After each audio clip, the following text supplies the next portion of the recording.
มาแล้วปึ้มแบบเรียนภาษาเกาหลีพื้นฐานของ KT Center ปึ้มที่เหมาะสำหรับทุกเพศทุกวัยพอถูกออกแบบมาให้มีสีสันสดใสและเข้าใจง่ายแบบสุดๆซึ่งปึ้ม2 เล่มนี้แม่นสั่งพิมพ์แบบพิเศษจากประเทศเกาหลีที่ทนทานและบ่ขาดง่าย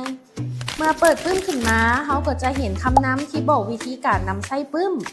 พร้อมทั้งสารบานที่จะแนะนำแต่ละบทให้สำหรับเล่มที่1แม่นทางเฮาแนะนำผู้เรียนเริ่มต้นเลยเพราะจะมีการเรียนเขียนตั้งแต่พยัญชนะสระจนไปถึงการอ่านที่มีคำอธิบายเป็นภาษาลาวให้พร้อมสะดวกสุดๆเลยพร้อมทั้งกิจกรรมตื่นคำใส่ซองวางประโยคสั้นบทสนทนาทั่วไปและอื่นๆอีกหลากหลายหรือผู้ที่พอมีพื้นฐานแน่แล้วอยากลองเรียนเล่ม2ซึ่งจะมีไวยากรณ์และคำศัพท์ที่ซับซ้อนกว่าเล่ม1เล็กน้อยก็ได้เช่นกันบทเรียนของทั้ง2เล่มแม้นจะมีคำศัพท์ไวยากรณ์กิจกรรมบทสนทนาและยังมีบทฝึกหัด EPS Topic นำอีกครบจบใน2เล่มขนาดนี้ราคาเพียงหลักแสนกีบเท่านั้นสนใจสอบถามพวกเราได้เลยเด้ออันยอง